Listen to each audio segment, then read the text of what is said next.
Sebentar, kata bagi-bagi ini kok di kepala saya jadi multitafsir. Bagi-bagi yang Prof maksudnya bagi pembagian makanannya ke peserta didik atau pembagian proyek MBG-nya? Ada juga yang dari daerah pegunungan, ada yang daerah kepulauan. Itu bagaimana menyiapkan makanan bergizi gratis untuk misalnya pulau-pulau yang terluar. Please, antarkan itu si Sylvester Matutina karena dia harus ini. Masa jaksa ngomong begitu? Emang itu nggak punya aparat? Atau memang ini tidak ada kerjasama dengan polisi? Ya harusnya minta tolong Damkar, Prof. Itu yang sampai sekarang masih banyak orang bertanya, yang jadi presiden itu Prabowo atau masih Jokowi? Harusnya dia juga bisa melakukan hal yang sama terhadap misalnya Listio Sigit Prabowo. Ya, Wapres sekarang saya mau nanya sama Anda ya, dia punya basic pengetahuan tentang Papua atau tidak? Kalau tadi Anda tanya mengenai kenapa Jokowi masih suka ketemu Prabowo. Silaturahmi, Prof. Karena anaknya adalah wakil presiden dan anaknya adalah yang paling bermasalah di Republik Indonesia ini.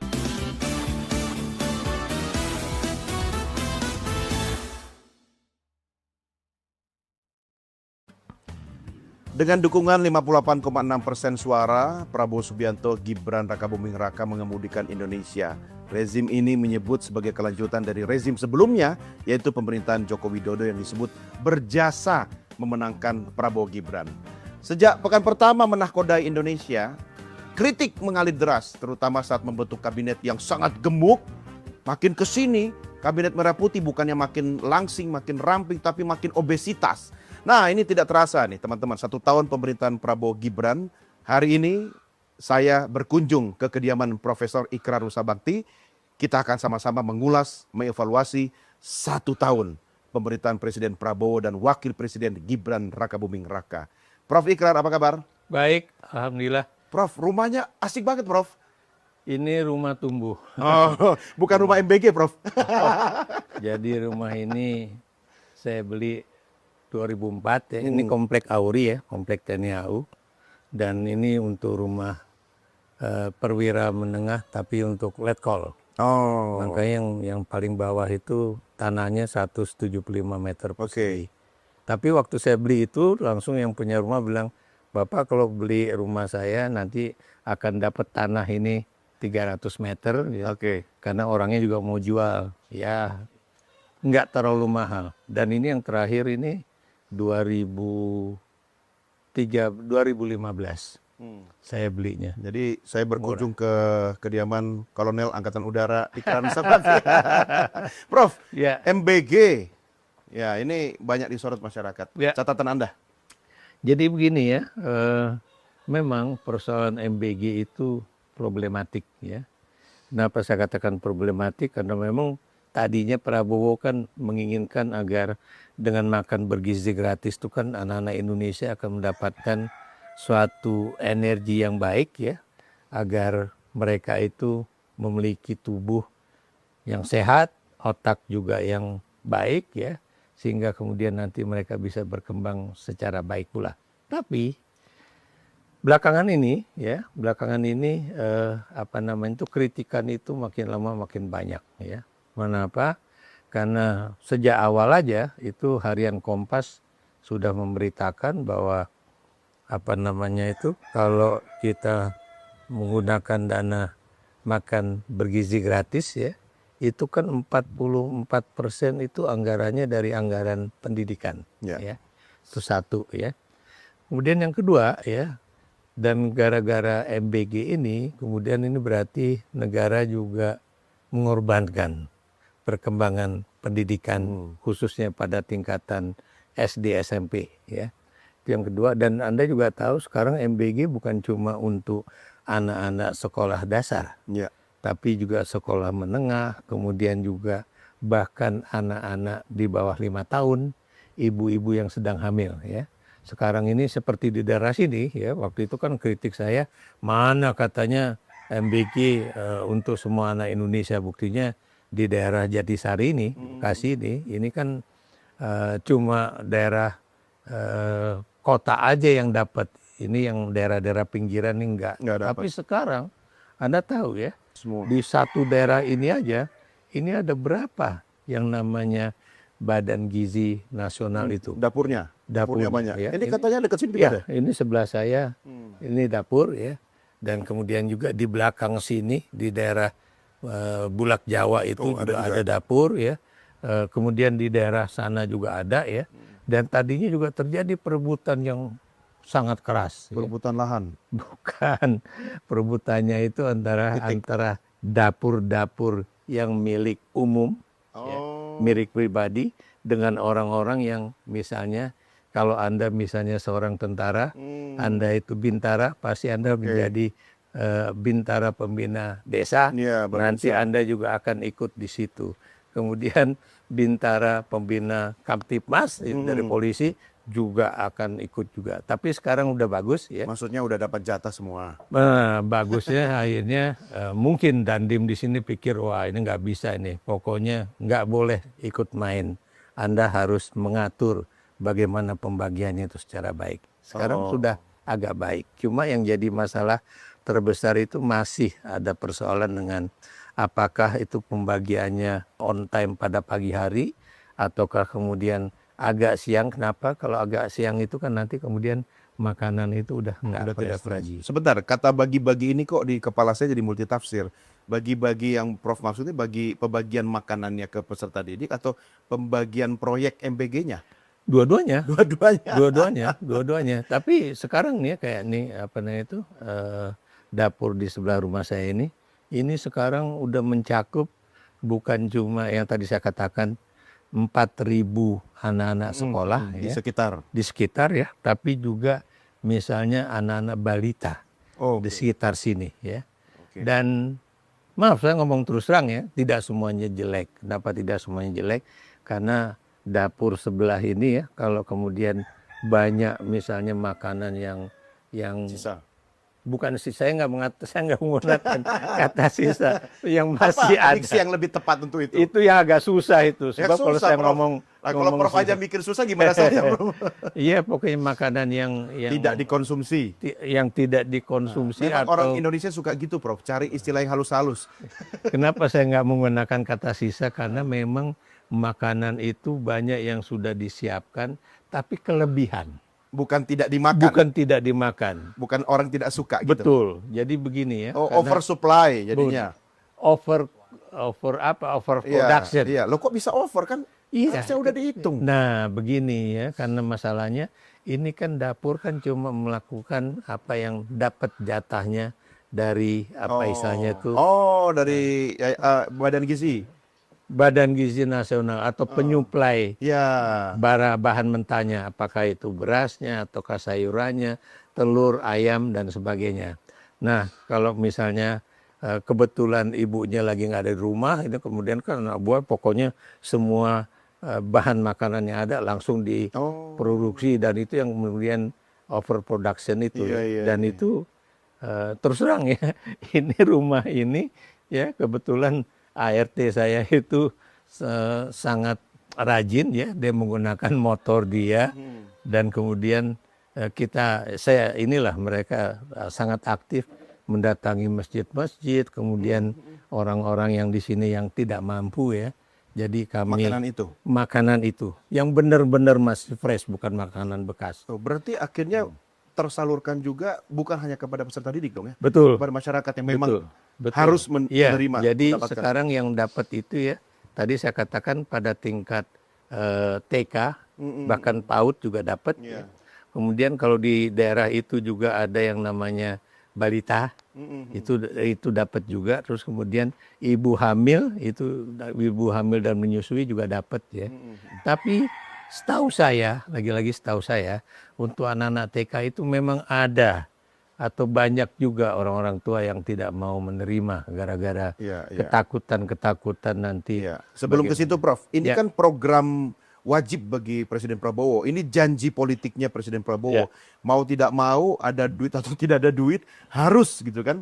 Tapi apa nggak terlalu memaksakan gitu loh. Karena nanti kan akan memperparah kondisi APBN kita. Kalau Anda tanya soal itu ya, saya setuju dengan pendapat misalnya kayak dokter yang alumni dokter Oh iya, ya, yang di DPR kemarin ya sempat ngobrol Ya, acara ya itu yang beliau mengatakan mengapa kemudian nggak Ya, nilai rupiahnya saja yang dibagikan ya. Kalau ya. kemudian misalnya Takut dibeliin nilainya. rokok sama bapaknya. Nah, itu yang jadi problemnya di situ ya. Seperti dalam kasus dulu bansos-bansos, Maksudnya pemerintah kita sendiri nggak percaya sama rakyatnya loh.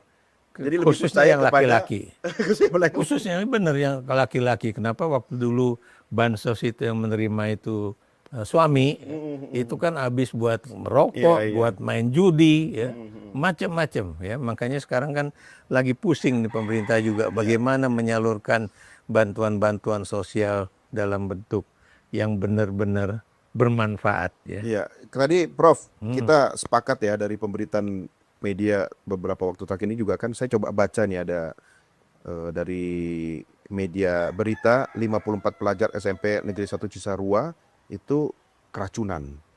Ya, sebelumnya juga banyak sekali berita tentang keracunan. Bahkan sampai ada istilah MBG itu makanan beracun gratis. Betul, betul. Iya. Ini kan maksudnya program ini kan programnya Presiden Prabowo yang harusnya bisa mengangkat nama beliau kan. Tapi kok malah jadi sepertinya kontraproduktif. Nah ini yang jadi problem bahwa mereka menjawabnya dari sisi persentase ya. Oke, Jadi gini ya, tadi Anda katakan berapa tadi? 54. 54 ya. Itu 0,0000 sekian. Benar-benar. Jawaban itu buat saya nggak tepat. Nggak tepat ya. Karena buat saya namanya orang atau Ya. manusia Bukan itu soal statistik. bukan Setuju, soal Prof. statistik ya, tapi ini benar anak ini jadi sehat atau jadi sakit.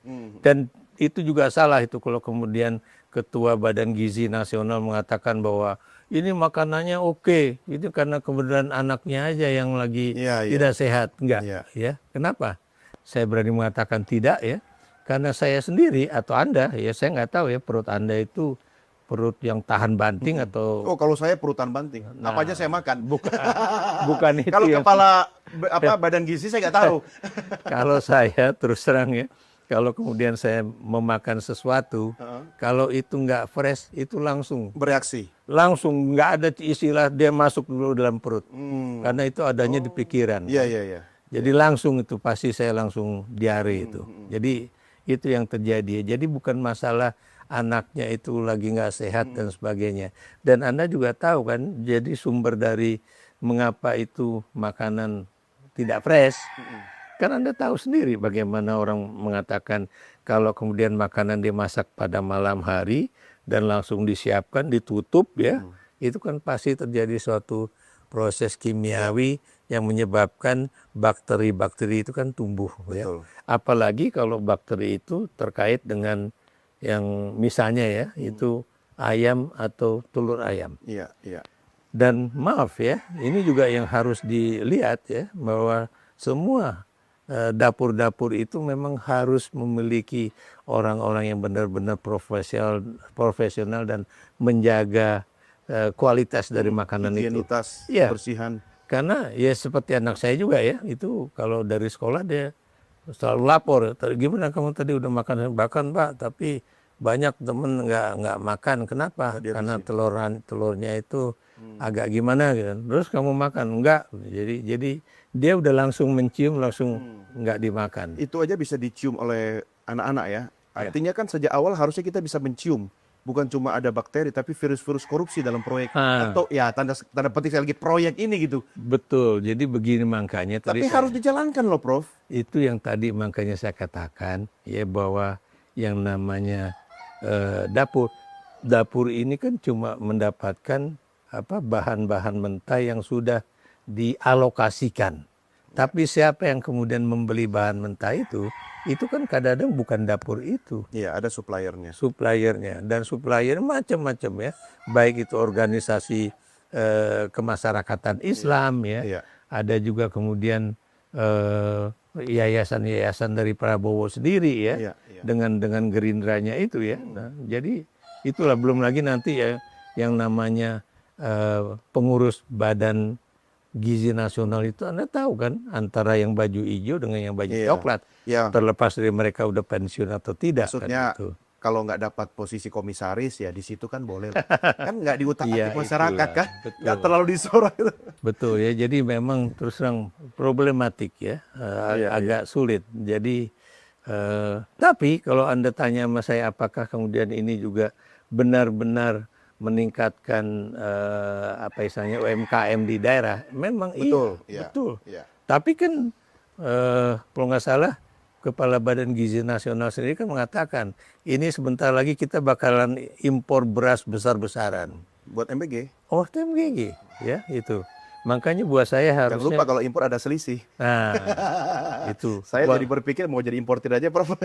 Makanya orang kita tuh dalam tanda petik birokrat kita lebih suka impor. Nah, Jadi kita dibuat memang tidak bisa mandiri, ya kan? itu dia Ya, lebih termasuk menguntungkan juga, kalau impor, iya, Prof. termasuk juga alutsista kita. Iya, betul. Mengapa misalnya proyek-proyek strategis atau apa perusahaan-perusahaan yang dulu memproduksi Iya. alutsista ya, Ya, baik itu pinggan, dari peluru, dari kemudian nggak ada yang bisa berkembang. Kenapa? dimatikan.